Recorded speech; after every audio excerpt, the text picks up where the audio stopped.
أعوذ بالله من الشيطان الرجيم.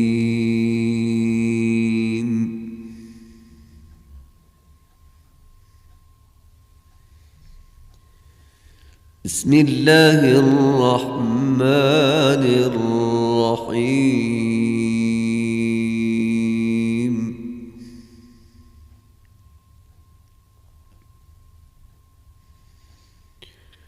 وأما من خاف مقام ربه ونهى النفس عن الهوى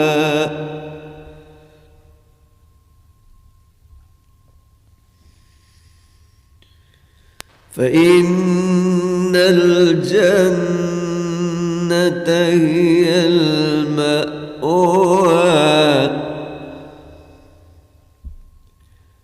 فإن الجنة هي المأوى.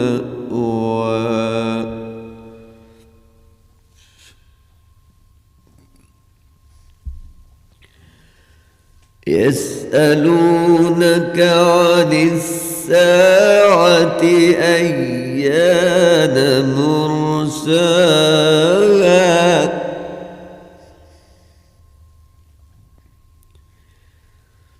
فيما أنت من ذكراها إلى ربك منتهاها.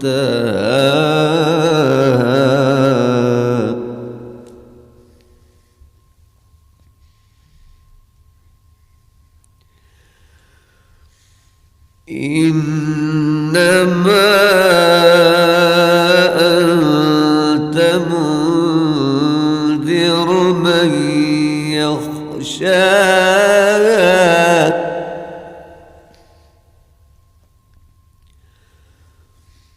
كأنهم يوم يرونها لم يلبثوا إلا عشية أو ضحاها.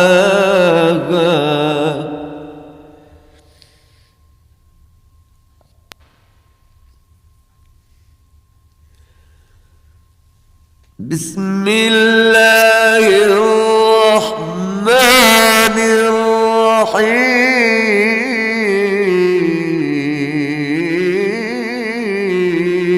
الرحيم.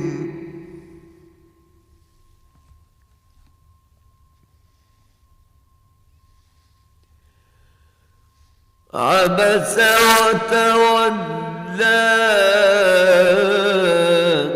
أن جاءه الأعمى وما يدريك لعله يزكى أو يذكر فتنفعه الذكرى.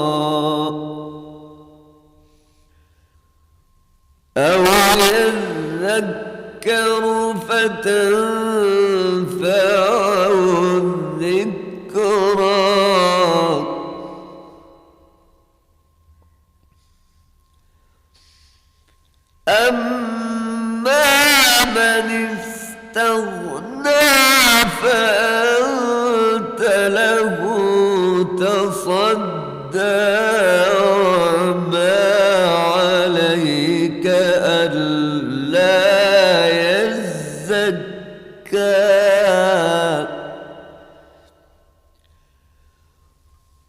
وأما من جاءك يسعى وهو يخشى فأنت عنه تلاهى.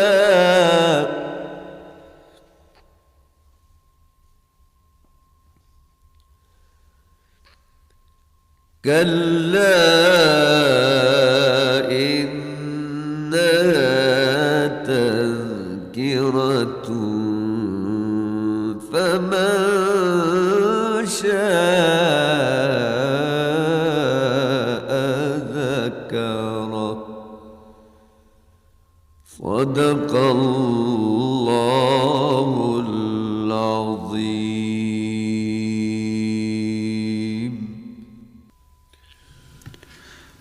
اللہ کے نام سے جو بڑا مہربان نہایت رحم والا ہے، اور جو اپنے پروردگار کے سامنے کھڑے ہونے سے ڈرتا اور جی کو خواہشوں سے روکتا رہا، اس کا ٹھکانہ بہشت ہے۔ اے پیغمبر صلی اللہ علیہ وآلہ وسلم، لوگ تم سے قیامت کے بارے میں پوچھتے ہیں کہ اس کا وقوع کب ہوگا، سو تم اس کے ذکر سے کس فکر میں ہو؟ یعنی واقع ہونے کا وقت تمہارے پروردگار ہی کو معلوم ہے۔ جو شخص اس سے ڈر رکھتا ہے، تم تو اسی کو ڈرانے والے ہو۔ جب وہ اس کو دیکھیں گے تو ایسا خیال کریں گے کہ گویا دنیا میں صرف ایک شام یا صبح رہے تھے۔ اللہ کے نام سے جو بڑا مہربان نہایت رحم والا ہے۔ محمد مصطفیٰ صلی اللہ علیہ وآلہ وسلم تر شروع ہوئے اور منہ پھر بیٹھے کہ ان کے پاس ایک نابینا آیا، اور تم کو کیا خبر، شاید وہ پاکیزگی حاصل کرتا یا سوچتا تو سمجھانا اسے فائدہ دیتا۔ جو پرواہ نہیں کرتا اس کی طرف تو تم توجہ کرتے ہو، حالانکہ اگر وہ نہ سنورے تو تم پر کچھ الزام نہیں۔ اور جو تمہارے پاس دوڑتا ہوا آیا اور اللہ سے ڈرتا ہے، اس سے تم بے رخی کرتے ہو۔ دیکھو، یہ قرآن نصیحت ہے، بس جو چاہے اسے یاد رکھے۔ وآخر دعوانا ان الحمد للہ رب العالمین۔ ابھی آپ 30ویں پارے میں سورہ نازعات کی آیات 40 تا 46 اور سورہ عبس کی آیات 1 تا 12 کی تلاوت اور ترجمہ سننے کی سعادت حاصل کر رہے تھے۔ تلاوت فرما رہے تھے قاری سید نوید قمر۔ ہدیہ درود و سلام بحضور نبی کریم صلی اللہ علیہ وآلہ وسلم۔ اللهم صل على محمد، اللهم صل على محمد وعلى آله وصحبه وسلم۔ اللهم صل على محمد، اللهم صل على محمد وعلى آله وصحبه وسلم۔ اللهم صل على محمد، اللهم صل على محمد وعلى آله وصحبه وسلم۔ اللهم صل على محمد، اللهم صل على محمد وعلى آله وصحبه وسلم۔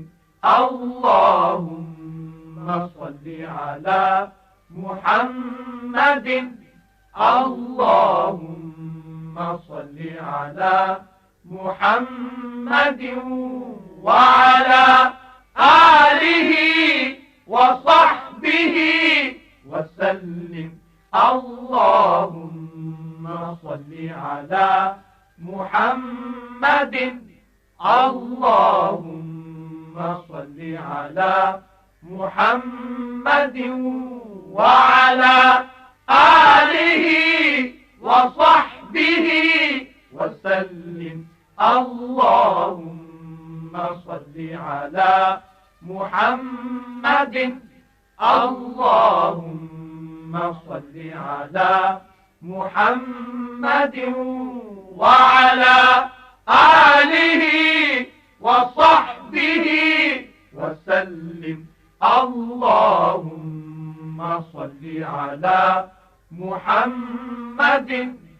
اللهم صل على محمد وعلى آله وصحبه وسلم. اللهم صل على محمد. اللهم صل على محمد وعلى آله وصحبه وسلم. اللهم صل على محمد.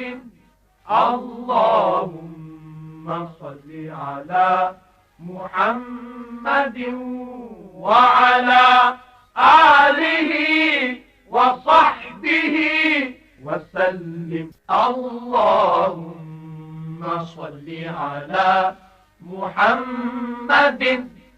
اللهم صل على محمد وعلى آله وصحبه وسلم. اللهم صل على محمد. اللهم صل على محمد وعلى آله وصحبه وسلم. اللهم صل على محمد. اللهم صل على محمد وعلى آله وصحبه وسلم. ارشاد باری تعالیٰ ہے، اور کئی طرح کے لوگوں کو جو ہم نے دنیا کی زندگی میں آرائش کی چیزوں سے بہرہ مند کیا ہے تاکہ ان کی آزمائش کریں، ان پر نگاہ نہ کرنا، اور تمہارے پروردگار کی عطا فرمائی ہوئی روزی بہت بہتر اور باقی رہنے والی ہے. اور اپنے گھر والوں کو نماز کا حکم کرو اور اس پر قائم رہو. ہم تم سے روزی کے خواستگار نہیں بلکہ تمہیں ہم روزی دیتے ہیں، اور نیک انجام اہل تقوی کا ہے. حمد و ثنائے رب جلیل.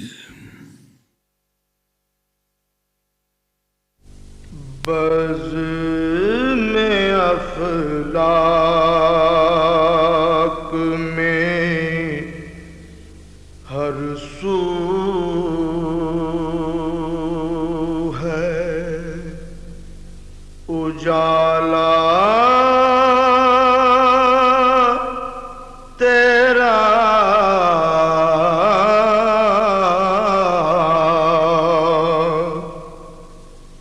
چشم بینا ہو تو ہر شے میں ہے جلوہ تیرا.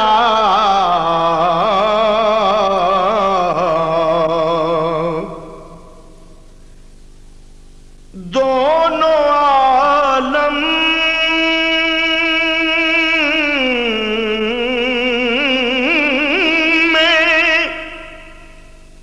فقط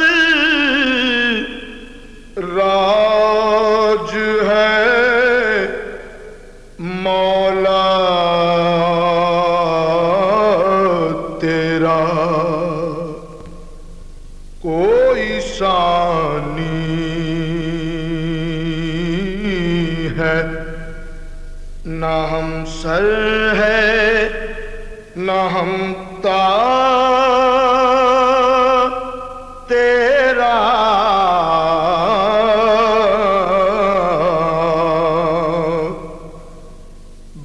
بزم افلاک میں ہر سو ہے اجالا تیرا،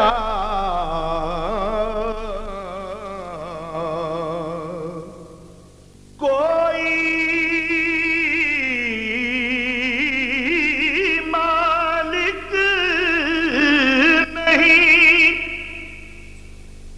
دنیا کا سوائے تیرے،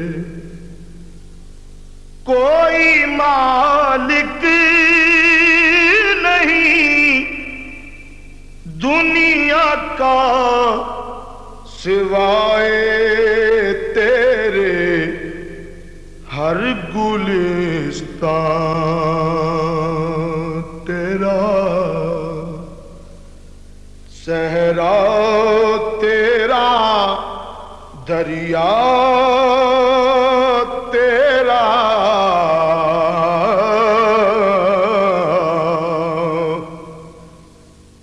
بزم افلاک میں ہر سو ہے اجالا تیرا،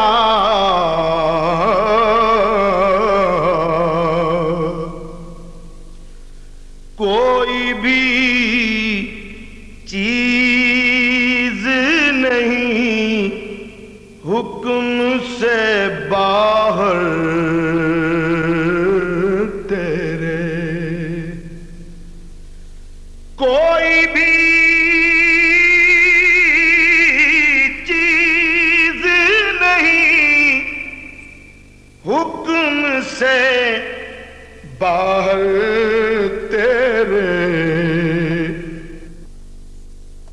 مالک الملک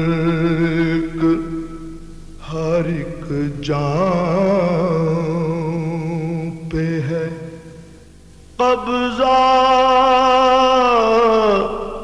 تیرا،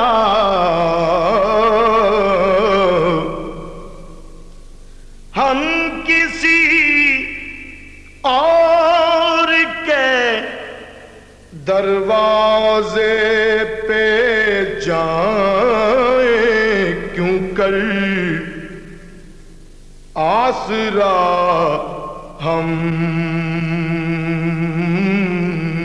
کو اگر ہے تو خدایا تیرا، بزم افلاک میں ہر سو ہے اجالا تیرا۔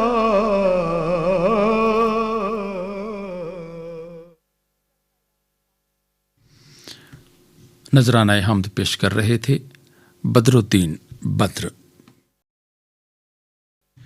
آئیے تقاریر کے سلسلے درس حدیث میں ڈاکٹر عبد المالک کی گفتگو سنتے ہیں۔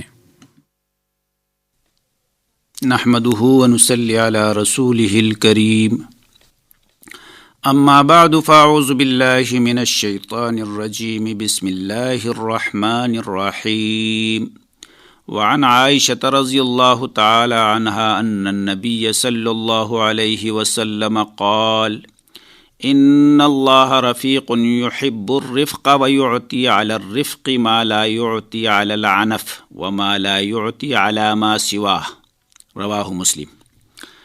حضرت عائشہ رضی اللہ عنہا سے روایت ہے، نبی کریم صلی اللہ علیہ وسلم نے ارشاد فرمایا، اللہ تعالیٰ نرمی سے کام لیتا ہے اور نرمی کو پسند کرتا ہے، اور جو کچھ وہ نرمی پر عطا کرتا ہے سختی پر عطا نہیں کرتا، اور اس کے علاوہ دیگر کسی بھی خصلت پر اتنا عطا نہیں کرتا جتنا نرمی پر عطا کرتا ہے۔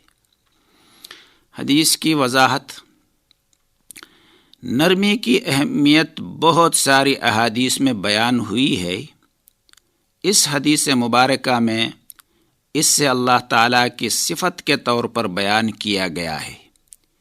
اس کے علاوہ اللہ تعالیٰ کے خزانوں سے لینے کے لیے اور اس کی رحمت سے اپنے دامن کو بھرنے کے لیے نرمی سے بڑھ کر اور کوئی عمل نہیں ہے۔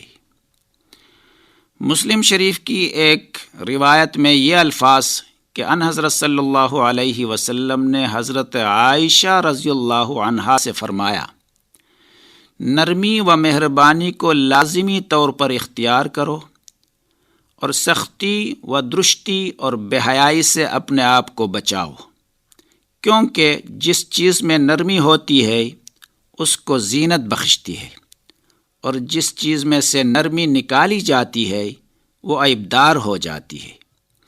اللہ تعالیٰ نرم و مہربان ہیں، نرمی اور مہربانی کو پسند کرتا ہے، اور اس کے ذریعے اس حقیقت کی طرف اشارہ کیا گیا ہے کہ اللہ تعالیٰ کا نرمی و مہربانی کو پسند کرنا خود بندوں کے اس مفاد و مصالح کے پیش نظر ہے کہ آپس میں نرمی اور مہربانی اور شفقت و مروت کے جذبات کو فروغ دینا ایک ایسی خوبی ہے جس کے ذریعے معاشرے کو مطمئن و پرسکون اور انسانی زندگی کو مختلف پریشانیوں اور بے چینیوں سے محفوظ رکھا جا سکتا ہے۔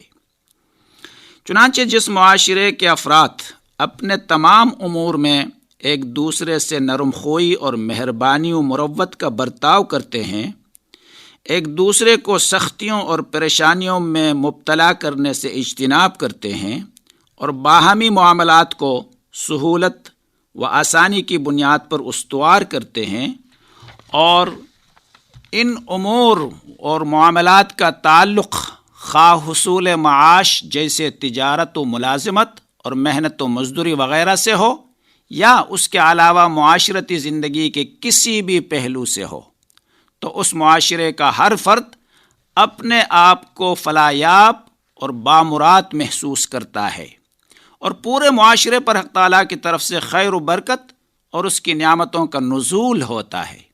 چنانچہ وَيُعْطِي عَلَى الرِّفْقِ آخر تک وہ نرمی و مہربانی پر وہ چیز عطا فرماتا ہے کہ ذریعہ نہ صرف یہ ترغیب دلائی گئی کہ اپنے امور و معاملات میں باہمی طور پر نرمی و مہربانی اختیار کرو تاکہ حصول مقصد کو پہنچ سکو، بلکہ بشارت بھی دی گئی ہے کہ جو لوگ سختی و درشتی کے بجائے نرمی و مہربانی کا طریقہ اختیار کرتے ہیں ان کو حق تعالیٰ اجر و ثواب عطا فرماتا ہے اور مقاصد میں کامیاب و کامران کرتا ہے۔ ہر انسان کو چاہیے کہ وہ اپنے مقاصد جیسے حصول معاش وغیرہ کی طلب اور سعی جدوجہد میں ایسا رویہ و انداز اختیار کرے جو نرم خوئی اور مہربانی اور ایک دوسرے کے ساتھ لحاظ و مروت کا ہو، کیونکہ انسان کو اس کی مطلوبہ چیز دینے والا حقیقت میں اللہ تعالیٰ ہے، اور چونکہ نرمی و مہربانی اس کے نزدیک محبوب اور پسندیدہ ہے، اس لیے وہ نرمی اور مہربانی کا رویہ اختیار کرنے والے کو زیادہ عطا کرے گا بنسبت اس شخص کے جو اپنے مقاصد کے حصول میں سختی اور درشتی اور عامیانہ انداز و رویہ اختیار کرتا ہے۔ حضرت جریر رضی اللہ تعالی عنہ نبی کریم صلی اللہ علیہ وسلم سے روایت کرتے ہیں کہ آپ نے فرمایا، جس شخص کو نرمی و مہربانی سے محروم کیا جاتا ہے وہ گویا نیکی سے محروم کیا جاتا ہے۔ جامع صغیر کی روایت میں خیر کے ساتھ کلہ کا لفظ بھی ہے، لہٰذا حدیث کا مطلب یہ ہوا کہ جو شخص نرمی و مہربانی کی خوبیوں سے عاری ہوتا ہے وہ تمام بھلائیوں سے محروم قرار پاتا ہے۔ گویا اس ارشاد گرامی کا مقصد نرمی و مہربانی کے وصف کی فضیلت بیان کرنا، اس عظیم وصف کو حاصل کرنے کی ترغیب دلانا، سختی و درشتی کی مذمت کرنا، اور یہ بات واضح کرنا ہے کہ نرمی و مہربانی تمام بلائیوں کے حاصل ہونے کا سبب اور ذریعہ ہے۔ حضرت عائشہ رضی اللہ تعالیٰ عنہا فرماتی ہیں کہ نبی کریم صلی اللہ علیہ وسلم نے فرمایا، جس شخص کو نرمی میں سے حصہ دیا گیا اس کو گویا دنیا و آخرت کی بھلائیوں میں سے حصہ عطا ہوا، اور جو شخص نرمی سے اپنے حصے سے محروم رہا وہ گویا دنیا و آخرت کی بھلائیوں میں سے اپنے حصے سے محروم کر دیا گیا۔ اللہ تعالیٰ تعلیمات نبوی پر عمل کی توفیق عطا فرمائے۔ وما علینا الا البلاغ۔ تقاریر کے سلسلے درس حدیث میں گفتگو کر رہے تھے ڈاکٹر عبد المالک۔ ارشاد نبوی صلی اللہ علیہ وآلہ وسلم ہے، غصے کی حالت میں کوئی شخص دو آدمیوں کے درمیان فیصلہ نہ کرے۔ نعت رسول مقبول صلی اللہ علیہ وآلہ وسلم۔ بے سہاروں کے لیے حفظ و امان میرے نبی، بے سہاروں کے لیے حفظ و امان میرے نبی، لطف و راحت کا درخشندہ جہاں میرے نبی، بے سہاروں کے لیے حفظ و امان میرے نبی، نور ہی نور ہے وہ نور خدا کے مظہر، نور ہی نور ہے وہ نور خدا کے مظہر، مہر روشن ہے کراں تابہ کراں میرے نبی، مہر روشن ہے کراں تابہ کراں میرے نبی، بے سہاروں کے لیے حفظ و امان میرے نبی، عرش پر جائے تو مہمان خدا کے ٹھہرے، عرش پر جائے تو مہمان خدا کے ٹھہرے، فرش پر ہوں تو رہیں زیب جہاں میرے نبی، فرش پر ہوں تو رہیں زیب جہاں میرے نبی، بے سہاروں کے لیے حفظ و امان میرے نبی، جو مخاطب ہوا بس آپ کا شیدائی ہوا، جو مخاطب ہوا بس آپ کا شیدائی ہوا، لے کے آئے وہ محبت کی زبان میرے نبی، لے کے آئے وہ محبت کی زبان میرے نبی، بے سہاروں کے لیے حفظ و امان میرے نبی،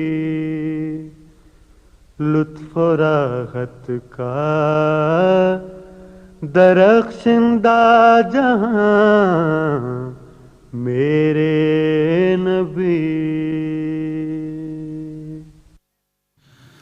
بارگاہ نبوی صلی اللہ علیہ وآلہ وسلم میں ہدیہ عقیدت پیش کر رہے تھے غلام عباس. کلام تھا مرزا حدید کا. آئیے اب اعلیٰ اخلاقی اقدار کے سلسلے روشنی میں ڈاکٹر محمود غزنوی کی گفتگو سنتے ہیں. بچے کو روتا ہوا دیکھ کر ماں تڑپ اٹھی. رونے کی وجہ پوچھی تو ننھے بیٹے نے کہا اماں جان مجھے موت یاد آ رہی ہے.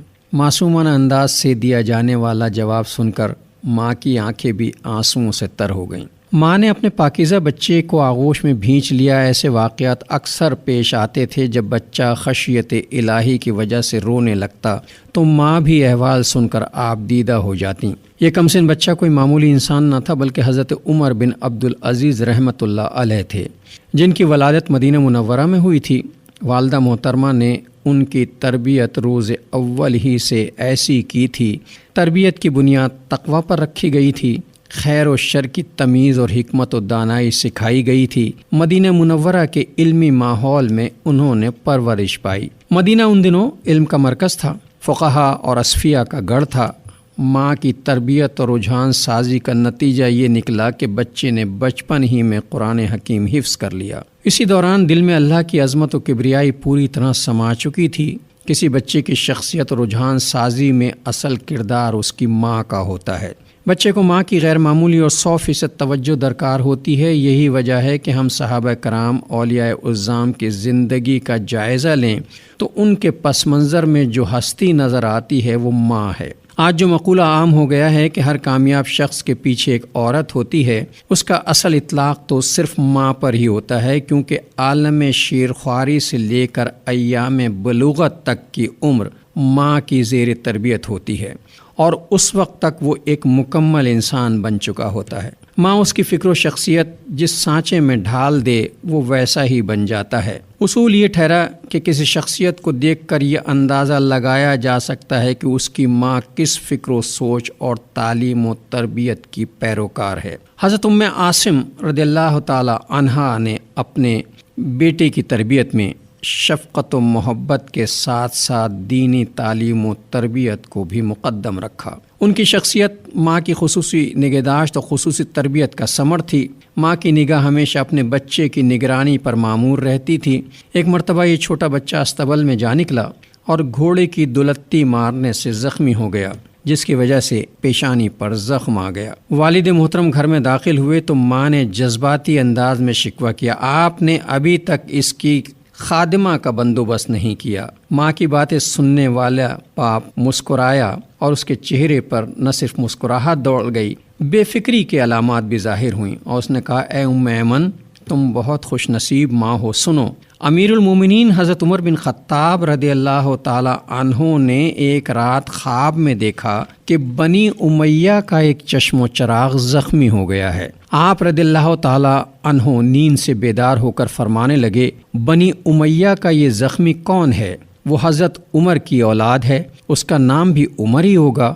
وہ عمر کے نقش قدم پر چلے گا اور روئے زمین کو عدل و انصاف سے بھر دے گا. حضرت عمر رضی اللہ تعالیٰ عنہ کی وفات کے بعد مدتوں یہ خواب ان کے خاندان میں زیر بحث رہا اور خاندان کے افراد اپنے بیٹوں کے چہرے پر زخم کا نشان تلاش کرتے رہے. آج میں نے اپنے بیٹے کے چہرے پر زخم کا نشان دیکھا ہے تو میری خوشی کی انتہا نہیں رہی. میرا خیال ہے یہ وہی زخم ہے جو حضرت عمر رضی اللہ تعالیٰ تھا.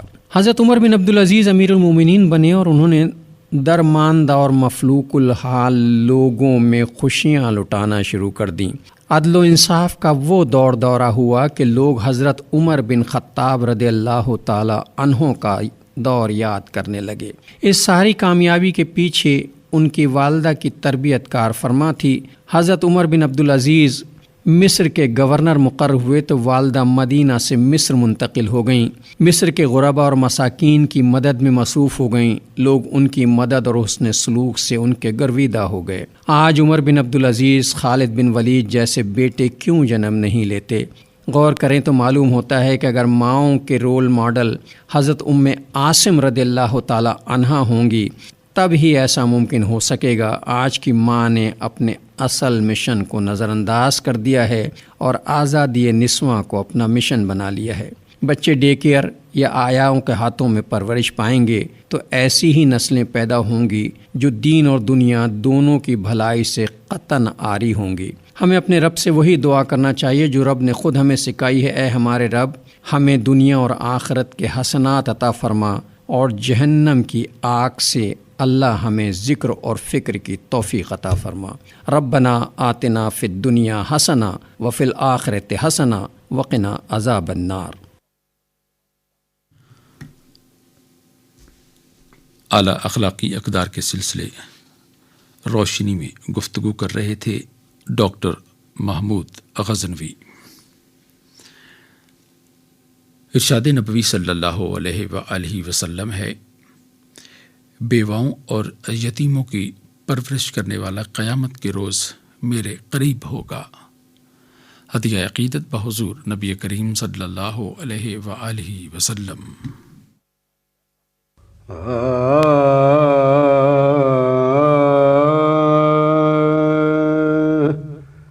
یا رحمت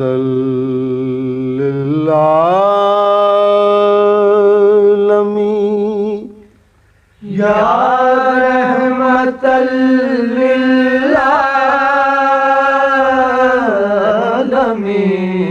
للعالمین، الہام جامع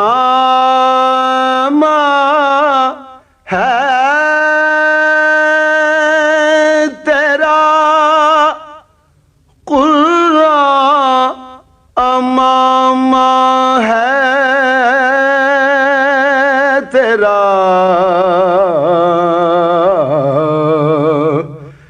منبر تیرا عرش بری، یا رحمت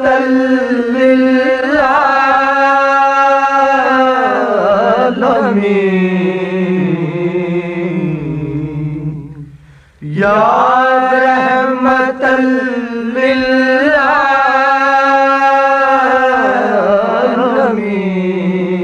للعالمین، آئے نائے رحمت بدن، سانسیں چراغ علم و فن، قرب حقیقت تیرا گھر، الفقر و فخری تیرا دھن، خوشبو تیری جوئے کرم، آنکھیں تیری بابے حرم، نور ازل تیری جبین، یا رحمت للعالمین،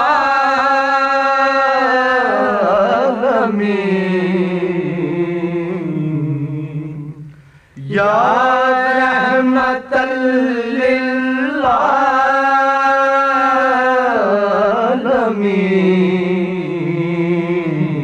تیری خاموشی بھی اذان، نیندیں بھی تیری رت جگے، تیری حیات پاک کا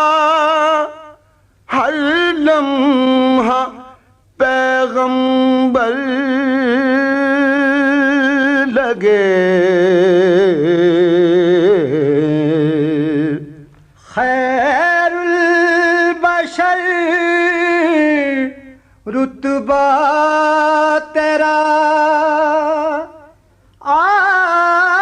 آواز حق خطبہ تیرا آفاق تیرے سامنے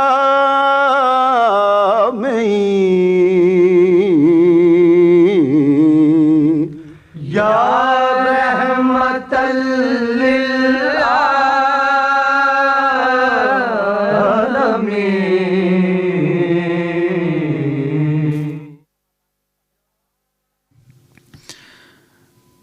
مظفر وارسی کا نعتیہ کلام پیش کر رہے تھے محمد اعظم چشتی۔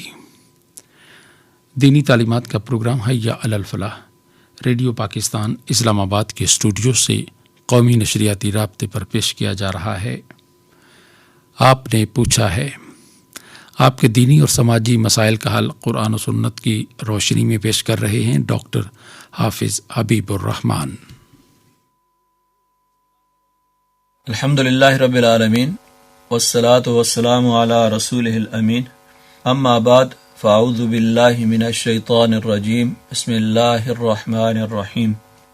یہ ایک سوال راولپنڈی سے ہے کہ کچھ عرصے سے عبادت اور تلاوت کا شوق پیدا ہوا ہے، لیکن افسوس اس بات کا ہے کہ میرے دل میں طرح طرح کے خیالات اور وسوسے پیدا ہوتے ہیں۔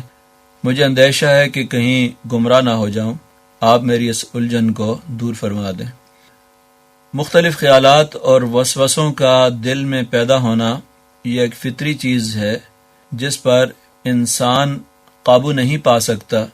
برے خیالات اور وسوسے بھی ایک شیطانی حربہ ہے جس کا ذکر قرآن مجید کی سب سے آخری سورت سورہ الناس میں کیا گیا ہے، جس میں شیطان کے وسوسوں سے پناہ مانگنے کی تلقین کی گئی ہے۔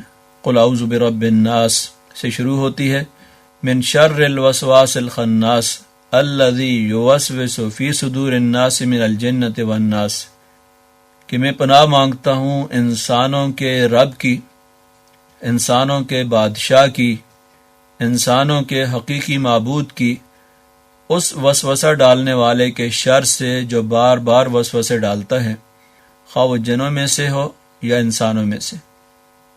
تو وسوسے جو خاص طور پر دل کے اندر نماز میں، قرآن مجید کی تلاوت میں، کوئی اور خیر کا یا اچھا کام کرتے ہوئے آتے ہیں، یہ ایک شیطانی حربہ ہوتا ہے، اور شیطان انسان کے جسم کے اندر اس طرح داخل ہوتا ہے جس طرح کے خون ہمارے جسم کے اندر ہے، اور اس طرح گردش کرتا ہے جس طرح کے خون ہمارے جسم کے اندر گردش کرتا ہے۔ تو وسوسہ جو ہے یہ جہاں شیطانی عمل ہے تو یہ برے کسی بھی عمل کا نقطہ آغاز ہوتا ہے۔ شیطان غافل اور خالی الذہن آدمی پر زیادہ اثر انداز ہوتا ہے۔ جب آدمی اللہ تعالیٰ کے ذکر سے غافل ہو، بالکل خالی الذہن ہو، لیکن جب تلاوت کر رہا ہو، عبادت کر رہا ہو جس طرح آپ نے ذکر کیا ہے، تو شیطانی وسوسے اسی صورت میں آتے ہیں جب آدمی اس پر غور و فکر نہ کرے، اور مثلا تلاوت کر رہا ہے اور اس کا مفہوم بھی اگر سمجھ رہا ہے تو شیطانی وسوسوں سے وہ محفوظ ہو سکتا ہے۔ عبادت میں مکمل خشوع اور خضوع اور اللہ تعالیٰ کی طرف توجہ ہو، اور جو ایک ایک لفظ زبان سے ادا کرتا ہے اس کا مفہوم بھی اس کے ذہن کے اندر، شعور میں، دل و دماغ کے اندر اگر تازہ ہو جائے تو اس طریقے سے انسان شیطانی وسوسوں سے بچ سکتا ہے۔ لیکن عام طور پر شیطان ایسے لوگوں پر زیادہ حملہ آور ہوتا ہے جو غافل ہوں، اس میں برائی کی خواہش پیدا کرتا ہے۔ تو اس کا علاج بھی خالق کائنات نے خود بتا دیا کہ اگر شیطان کی طرف سے تمہیں کوئی اکتاہٹ محسوس ہو اور کوئی وہ وسوسہ اندازی کرے تو اللہ تبارک و تعالیٰ کی پناہ مانگو اور کہو کہ میں شیطان کی اکتاہٹ سے، اس کے وسوسوں سے تیری پناہ چاہتا ہوں۔ لیکن وسوسوں سے کوئی شخص بھی محفوظ نہیں ہے۔ یہ خیال کرنا کہ بالکل وسوسے نہ آئیں، ایسا ممکن نہیں ہوگا۔ یہ ایک فطری چیز ہے، ہر شخص کے دل و دماغ کے اندر کچھ نہ کچھ وسوسے آتے ہیں، اور وسوسے کا آنا بھی یہ بھی ایمان کی علامت ہے، کیونکہ چور وہاں نقب لگاتا ہے جہاں قیمتی سرمایہ اور خزانہ ہو، اور جب کوئی شخص عبادت کر رہا ہے، ذوق و شوق سے قرآن مجید کی تلاوت کر رہا ہوتا ہے، تو شیطان جو ہے وہ وہاں نقب لگانے کی کوشش کرتا ہے، اس کے دل میں طرح طرح کے خیالات ڈالتا ہے کہ تلاوت کرنے کے بجائے تم یہ کام کر لو تو بڑا تمہیں فائدہ ہو جائے گا، اور عبادت اس میں کیا اتنی مشکل کے اندر تم پڑے ہوئے ہو۔ تو طرح طرح کے خیالات، اگر کوئی کاروبار کر رہا ہے تو اس کے دل میں یہ خیال ڈالتا ہے کہ اتنے میں اتنے گاہک آ جائیں گے، تمہیں اتنا فائدہ ہو جائے گا۔ تو اصل بات یہ ہے کہ شیطان جب اس طرح کی وسوسہ اندازی کرتا ہے تو باقی کوئی تشویشناک بات نہیں ہوتی ہے، زیادہ تشویشناک بات یہ ہوتی ہے کہ ان خیالات کو آدمی وزن دے کر پھلنے پھولنے کا موقع دے اور اس کو آگے مزید بڑھاتا رہے، لیکن جیسے ہی اس کو محسوس ہو، جس طرح قرآن میں آتا ہے کہ جس وقت آپ کو تھوڑی سی یہ محسوس ہو کہ شیطان جو ہے تمہارے اوپر اثر انداز ہونے کی کوشش کرتا ہے اور وسوسے ڈال رہا ہے، تو فوراً اعوذ باللہ من الشیطان الرجیم یہ پڑھ لیں، تو اللہ تبارک و تعالی آپ کو اس کے وسوسوں سے بچا لے گا۔ تو نبی اکرم صلی اللہ علیہ وسلم کا فرمان ہے کہ اللہ تعالیٰ نے میری امت سے وسوسوں کو معاف فرما دیا ہے۔ کتنا بڑا عظیم احسان ہے، اگر ان پر بھی گرفت ہوتی تو ظاہر ہے یہ تو ممکن نہیں تھا، یہ غیر اختیاری چیز تھی، تو اللہ تبارک و تعالی نے اس امت پر خصوصی احسان یہ فرمایا کہ وہ چیزیں جو کہ انسان کے اپنے اختیار میں نہیں ہیں ان پر کوئی پکڑ یا گرفت نہیں ہوتی، بشرطے کہ ان پر عمل نہ کیا جائے، زبان پر نہ لایا جائے، یعنی پریشانی کی بات نہیں ہے، اور اس پر اللہ تعالیٰ کی طرف سے کوئی گرفت بھی نہیں ہوتی ہے۔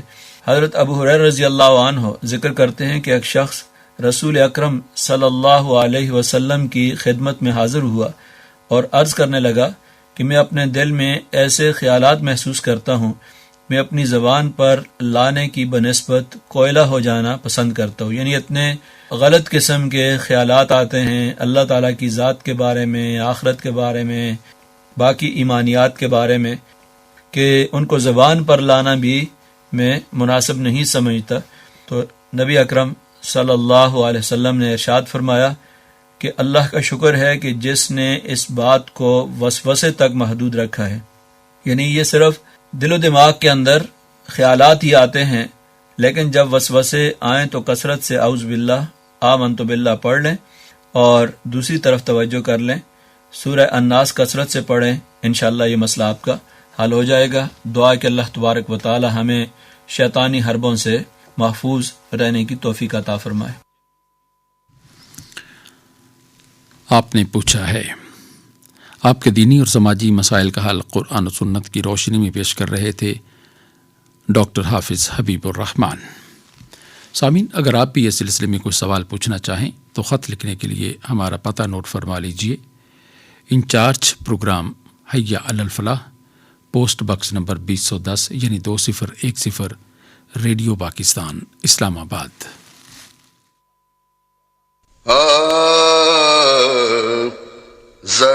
عزت و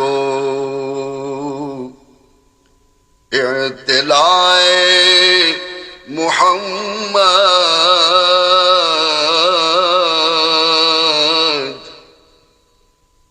زہ عزت و اعتلاء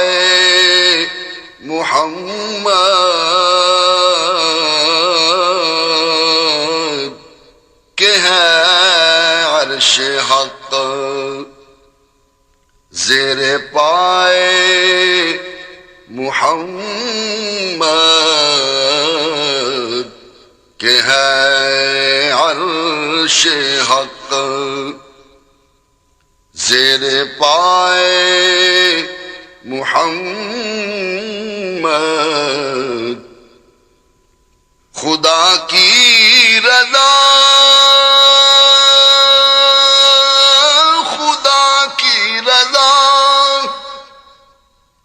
چاہتے ہیں دو عالم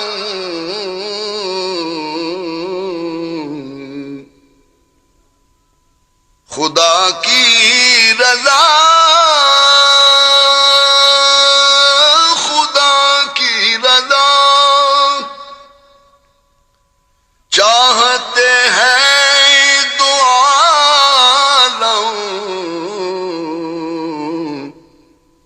خدا چاہتا ہے رضائے محمد،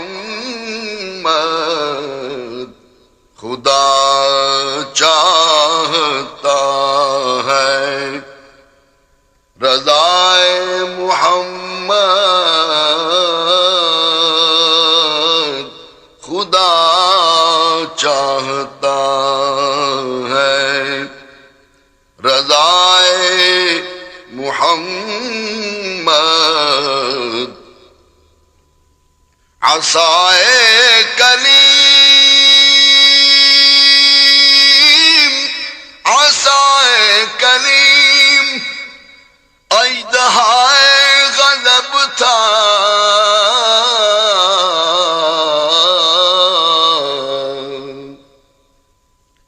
عصائے کلیم، عصائے کلیم اژدہائے غضب تھا،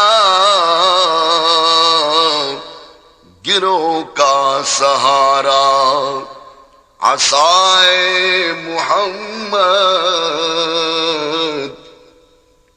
گروہ کا سہارا عصائے محمد۔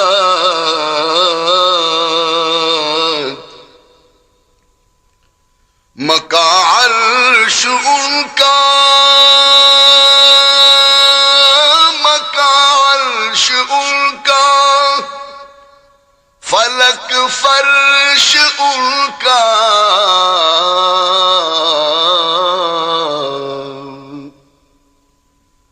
مقام عرش ان کا،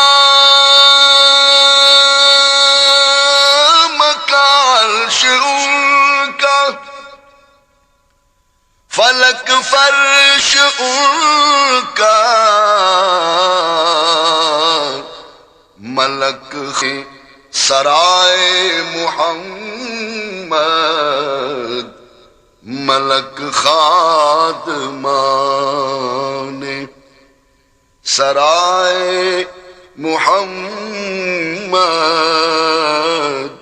ملک خادمان سرائے محمد۔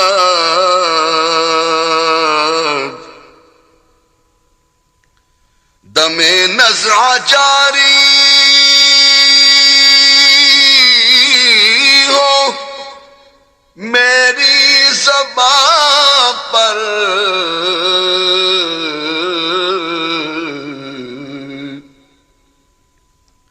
دم نزع جاری، دم نزع جاری ہو میری زبان، محمد محمد خدائے محمد، محمد محمد خدائے محمد،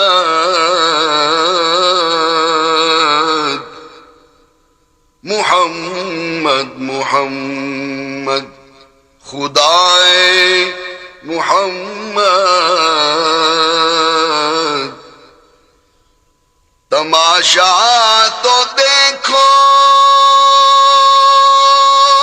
تماشا تو دیکھو،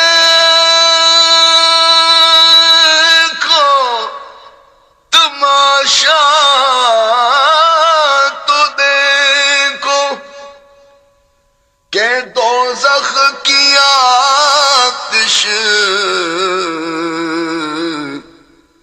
لگائے خدا اور بجھائے محمد،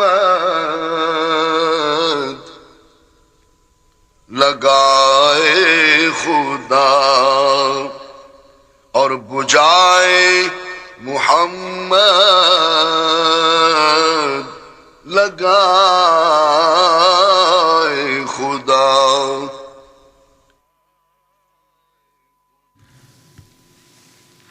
نعت رسول مقبول صلی اللہ علیہ وآلہ وسلم پیش کر رہے تھے قاری ڈاکٹر محمد یونس. کلام تھا مولانا احمد رضا خان بریلوی کا. قرآن حکیم اور ہماری زندگی کے سلسلے میں سورہ انعام کی آیت 121 کے مضامین کے حوالے سے گفتگو کر رہے ہیں پروفیسر سعید احمد خان. اعوذ باللہ من الشیطان الرجیم بسم اللہ الرحمن الرحیم ولا تاكلوا مما لم يذكر اسم الله عليه وإنه لفسق وإن الشياطين ليوحون إلى أوليائهم ليجادلوكم وإن أطعتموهم إنكم لمشركون. صدق اللہ العظیم. اس تلاوت کی گئی آیہ مبارکہ کے بعض کلمات کے معنی یہ ہیں. لا تاکلو فعل نہیں ہے، اس کے معنی ہے مت کھاؤ. لم یذکر اس کے معنی ہے ذکر نہ کیا جائے، یعنی جانور کو ذبح کرتے وقت اس پر نام نہ لیا جا سکے. لفسق اس کے معنی ہیں یقیناً یہ نافرمانی یعنی گناہ ہے. لیوحون کے معنی ہیں البتہ وہ ان کے دلوں میں باتیں ڈالتے رہتے ہیں. لیجادلونکم اس کے معنی ہیں تاکہ وہ تم سے جھگڑیں. اطاعتموہم کے معنی ہیں تم نے اگر ان کا کہنا مانا. اس آیہ کریمہ کا معنی یہ ہے اور اس میں سے مت کھاؤ جس پر اللہ کا نام نہ لیا جائے، اور یقیناً ایسا کرنا نافرمانی ہے، اور بلا شبہ شیطان اپنے دوستوں کے دلوں میں وسوسے ڈالتے رہتے ہیں تاکہ وہ تم سے جھگڑتے رہیں، اور اگر تم نے ان کا کہا مانا تو یقیناً تم مشرکوں میں سے ہو جاؤ گے. اس سے پہلے کی آیہ مبارکہ میں لوگوں کو ظاہر و باطن، خفیہ و علانیہ ہر طرح کے گناہ سے بچنے کا حکم دیا گیا. اب اس آیہ مبارکہ میں ان جانوروں کے گوشت کھانے کی ممانعت کی جا رہی ہے جن کو ذبح کرتے وقت اللہ کا نام لے کر ذبح نہ کیا جائے. بندہ مومن کی پہچان یہ ہے کہ وہ اپنے آپ کو اللہ جل مجدہ کے احکامات کے تابع بنائے. اللہ تعالیٰ نے ہی قرآن حکیم میں ارشاد فرمایا کہ من یطع الرسول فقد اطاع اللہ، یعنی رسول اللہ صلی اللہ علیہ وسلم کی اطاعت در حقیقت اللہ کی اطاعت ہے. لہٰذا اولاد آدم کے لیے صرف اسوہ رسول صلی اللہ علیہ وسلم ہی دنیا اور آخرت کی حقیقی کامیابی، فلاح اور نجات کا باعث ہے. جانوروں اور دیگر اشیاء کی حلت و حرمت کے حوالے سے ہمیں ہر حال میں اللہ جل مجدہ اور اس کے ذی شان رسول صلی اللہ علیہ وسلم کی تعلیمات کو مد نظر رکھنا ہے. اللہ تعالیٰ نے متعدد مقامات پر امت مصطفیٰ علیہ تحیۃ و ثناء کو حکم دیا کہ کلوا من طیبات ما رزقناکم، ان پاکیزہ چیزوں کو کھاؤ جو ہم نے تمہیں عطا کی ہیں. اللہ تعالیٰ نے ہی فرمایا وَيُحِلُّ لَهُمُ الطَّيِّبَاتِ وَيُحَرِّمُ عَلَيْهِمُ الْخَبَائِثَ، یعنی میرا امی لقب رسول لوگوں کے لیے پاکیزہ چیزوں کو حلال اور خبیث و کبھی چیزوں کو حرام ٹھہراتا ہے. اس آیہ مبارکہ میں ہمیں حکم دیا جا رہا ہے کہ جس جانور کو ذبح کرتے وقت مسلمان یا کوئی کتابی، یعنی وہ یہودی و نصرانی جو شرک کا مرتکب نہ ہو، جان بوجھ کر اللہ کا نام نہ لے تو وہ حرام ہے، اسے کھانا جائز نہیں. ان کے علاوہ کسی کا ذبیحہ جائز ہی نہیں. عصر حاضر میں مسلم سکالرز نے اپنی باہمی اختلافات کی شدت کے باعث اس حلت و حرمت کو اس انداز میں عوام کے سامنے بیان کیا کہ جس کی بنا پر عوام کی اکثریت گو مگو کی صورت میں مبتلا ہے. قرآن و سنت بیان کرنے والوں کی یہ دینی اور اخلاقی ذمہ داری ہے کہ وہ اس ضمن میں ایسے متفقہ مسائل قوم کو دیں ہم سے اپنے آپ کو بچا سکیں.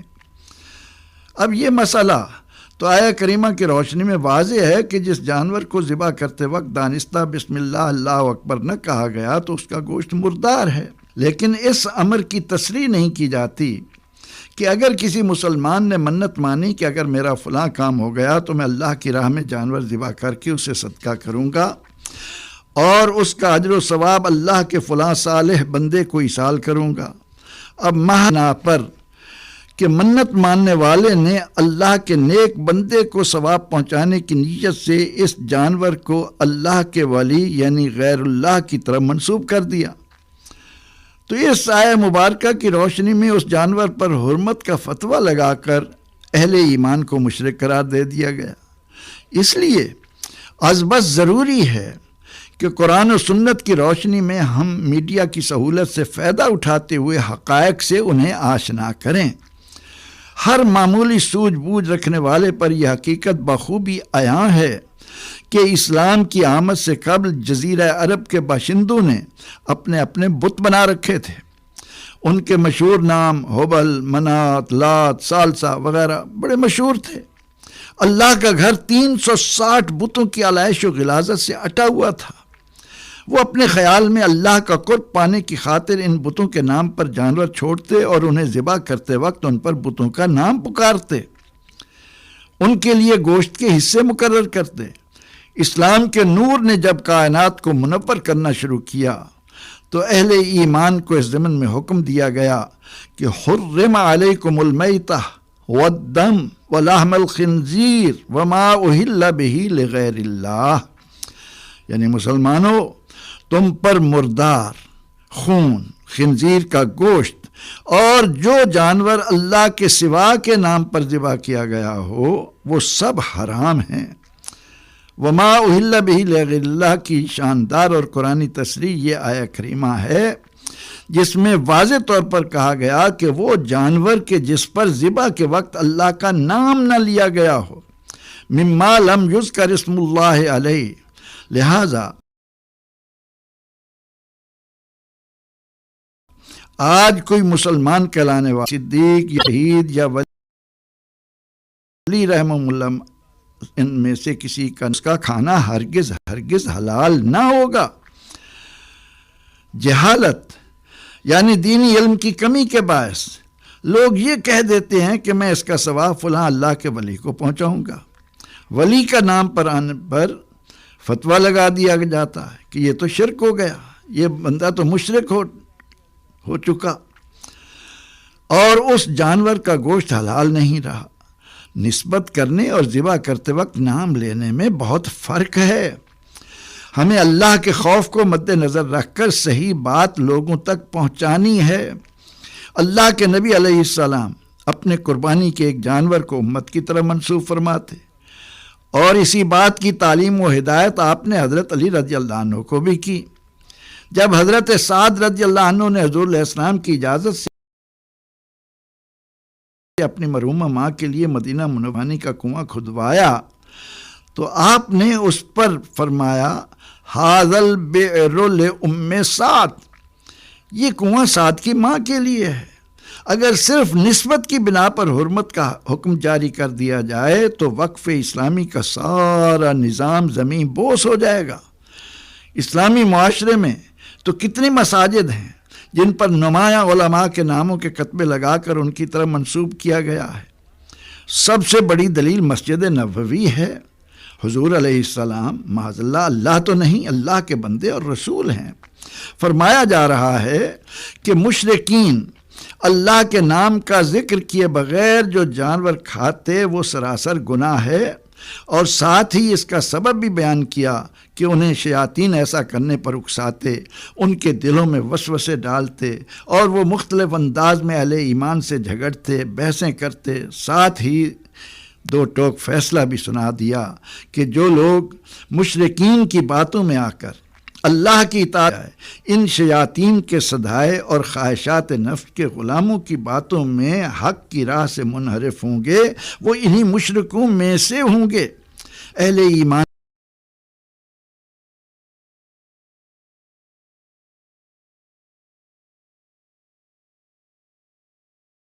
کے لیے لازم ہے کہ وہ زندگی کریں.